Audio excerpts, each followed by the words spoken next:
다니엘 이제 7장을 이제 읽기 시작합니다. 아마 개인적으로는 이렇게 다니엘서 같은 걸 읽으면 되게 어렵습니다. 전후 사정을 알기도 힘들고 무엇을 의미하는지를 알아채기 쉽지 않습니다. 그리고 물론 개인적으로 뭐 주소기 같은 거 읽어봐도 생각보다는 어렵습니다. 어려운데 하여튼 간단하게 이렇게 비교해 보면 이제 알 수 있는 부분이 많습니다. 1장부터 6장까지는 이제 주인공이 대부분 사람 왕으로 진행이 됩니다. 다니엘이 주인공이 아닙니다. 느부갓네살 그리고 벨사살 왕, 다리오 왕. 그러니까 인간 왕을 중심으로 일어나는 일들, 그 이야기가 쭉 진행이 되죠. 그런데 7장부터는 끝까지 이제 다니엘이 천상을 보게 된 천상의 왕권에 대한 부분들이 계속 나오게 됩니다. 그러니까 1장부터 6장까지는 지상의 일, 그리고 7장 이후로는 천상의 중요한 사건들을 이제 보게 된다. 이렇게 이해하시면 제일 좋습니다. 그래서 1장부터 6장까지 이제 다리오 왕으로, 페르시아 다리오 왕으로 끝이 났는데, 오늘 1절에 보면 다시 바벨론 왕 때로 돌아갑니다. 시간 순서가 뒤로 물려져서 벨사살 원년에 다니엘이 침상에서 꿈을 꿨는데 그 꿈에 대한 내용이 이제 쭉 진행이 되죠. 2절에 보면 다니엘이 진술하여 이르되 내가 밤에 환상을 보았는데 하늘에 내 바람이 큰 바다로 몰려 불었다. 우리는 이 당시 사람이 아니니까 이 꿈에 나오는 뭐 바다 뭐 이런 거 보면 별 감흥이 없어요. 바다인가 보다 싶은데, 이 바다는 그 당시의 그 문화와 그리고 남유다 사람들의 입장에서는 이 바다라는 곳이 아주 위험한 곳을 상징합니다. 그리고 동시에 통제할 수 없는 곳인 거죠. 그래서 그때는 뭐 우리 잘 알다시피 과학기술이 발달된 것도 아니고 이 배로 다니는 그런 여행이 완성된 시대가 아니었기 때문에 무서운 곳인 거죠.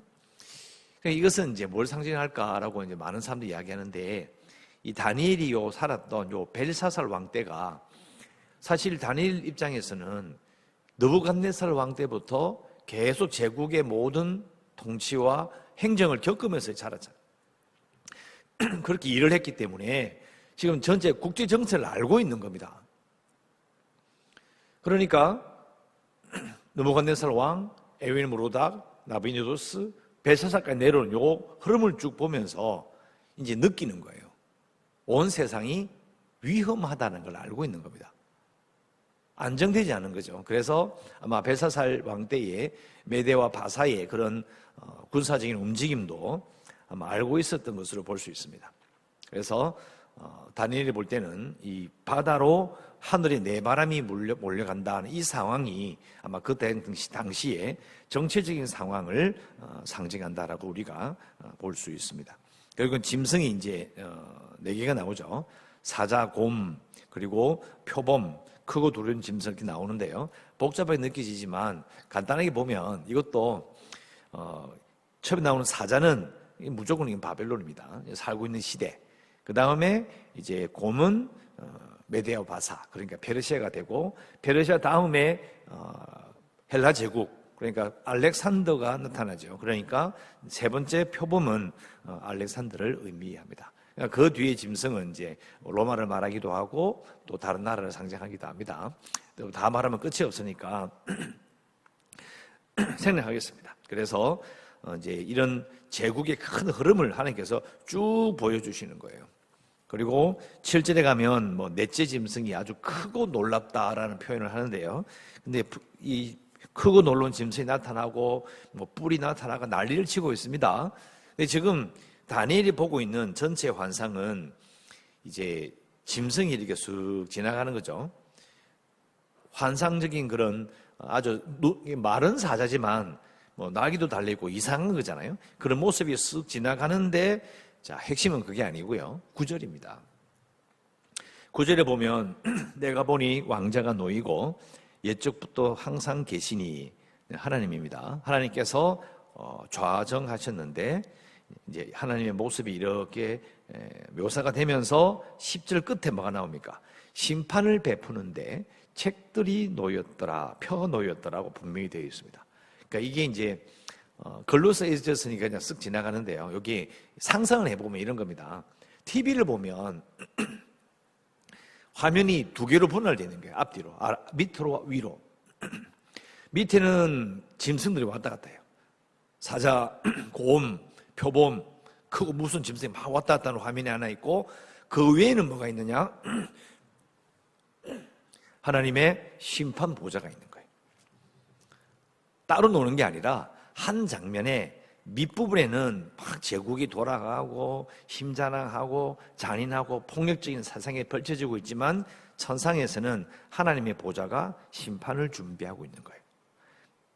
핵심은 이 세상 나라가 어지럽지만 그러나 사실은 하나님께서 다스리시고 하나님께서 하나씩 모든 걸 심판을 준비를 해 나가시고 있다. 그럼 우리는 어떻게 초점을 맞춰야 되느냐? 다니엘은 뭘 보고 안심했을까? 하나님의 보좌를 보고 안심하는 거죠.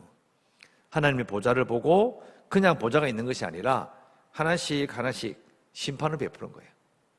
하나씩 챙기시면서 다 일일이 살펴보신다는 거죠. 이게 바로 환상의 핵심이라고 볼 수 있습니다. 그리고 11절 이후로 또 이제 더 추가되는 게 나옵니다. 이제 작은 뿔이 나오는데요. 이 작은 뿔은 이제 크고 두려운 짐승의 작은 뿔입니다. 11절에 보면 작은 뿔이 말하는 큰 목소리로 말미암아 주목하여 보았다. 큰 소리를 질러서 이렇게 쳐다봤다는 건데요. 사실 이게 영어 성경을 보면 이 큰 소리가 자랑하는 말입니다. 자랑하는 말. 자기 자랑을 엄청나게 하는. 그러니까 이제 그게 하나님 보좌를 바라보다가 다니엘이 그 소리 때문에 쳐다보는 거예요. 하지만 어떻게 됩니까? 죽임을 당하고 불에 던져집니다.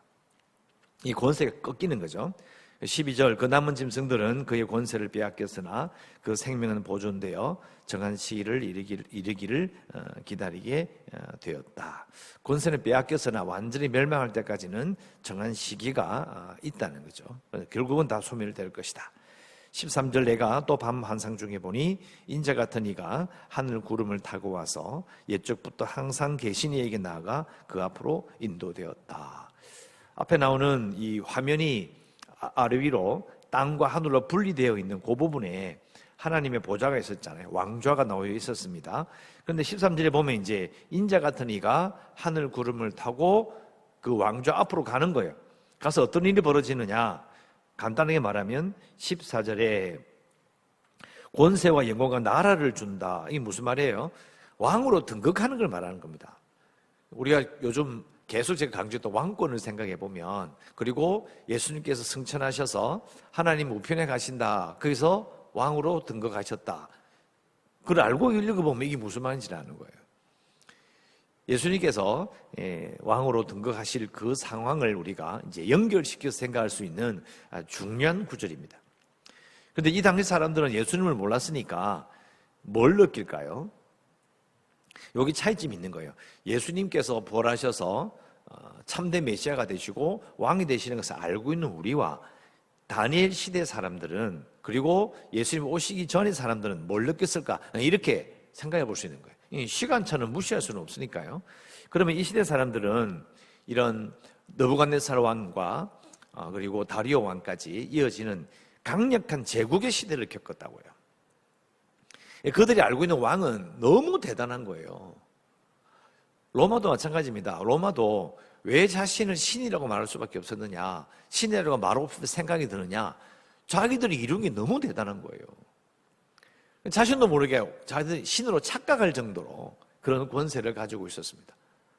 그런데 오늘 나오는 하늘에서 왕으로 등극하시는 그분이 어떻게 생겼느냐? 앞에는 뭐 사자, 곰, 표범, 크고 두려운 짐승 이렇게 나오는데 여기는 인자 같은 이라라고 딱 되어 있어요. 우리는 인자란 말이 이제 익숙하니까 인자 넘어가는데 비교해 봐야 되는 거죠. 앞에 나오는 크고 두려운 짐승들, 표범, 곰, 사자.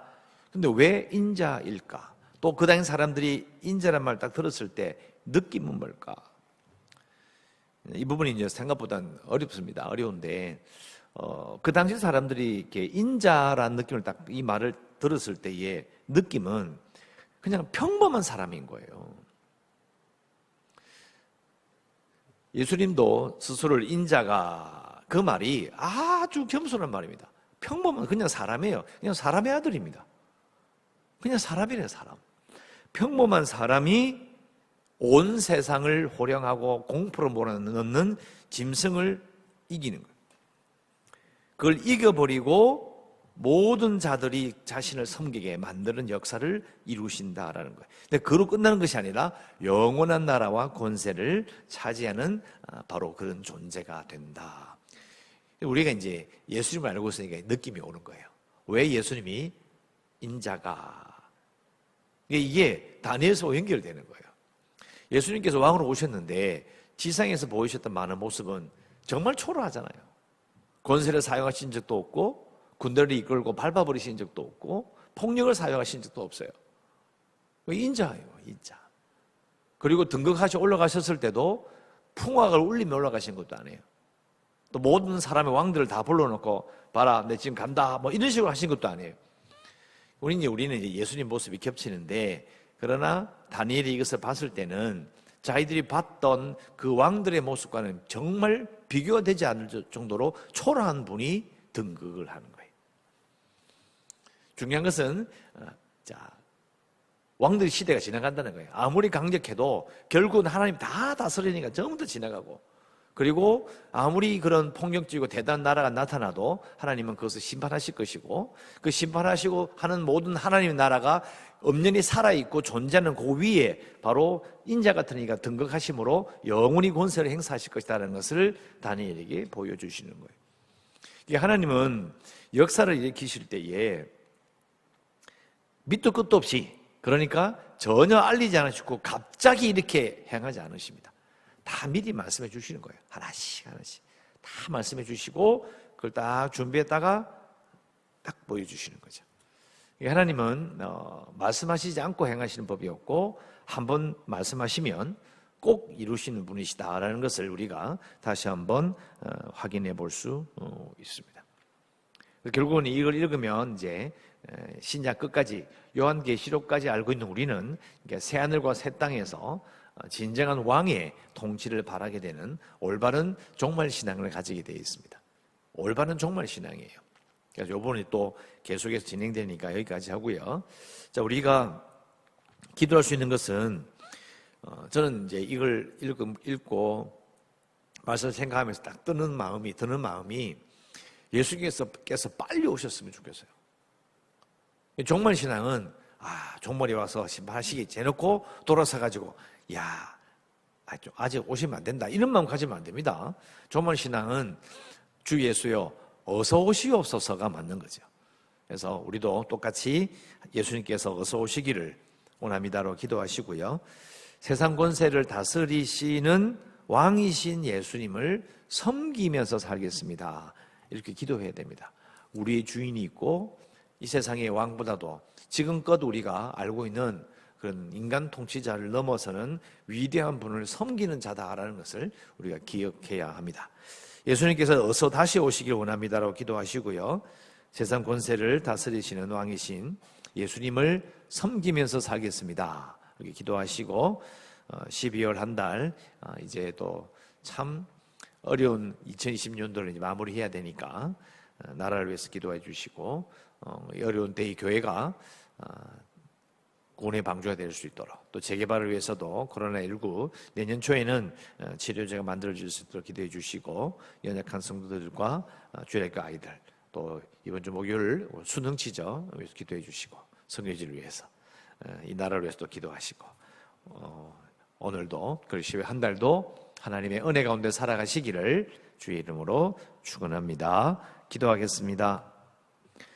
하나님 감사합니다. 오늘도 기도하고 또 하루를 시작합니다.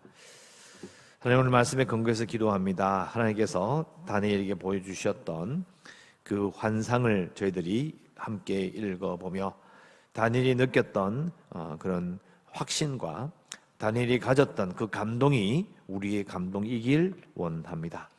하나님, 예수님께서 어서 오시기를 원합니다. 어서 오셔서 오늘 알려주셨던 바로 예수님께서 하늘 군을 타고 오셔서 세상 권세를 섬기고 그를 다스리는 놀라운 영광이 우리에게 일어나기를 간절히 소원합니다. 우리는 이 세상을 살아가며 세상 권세를 다스리시고 우리와 함께 하시는 우리의 왕이신 예수 그리스도를 잘 섬기는 자로 살아가길 원합니다. 하나님, 이 시간에 드리는 물질이 있습니다. 이 물질을 기억하시고 하나님께서 갚아 주시옵소서. 감사드리옵고 예수님 이름으로 기도드리옵나이다. 아멘.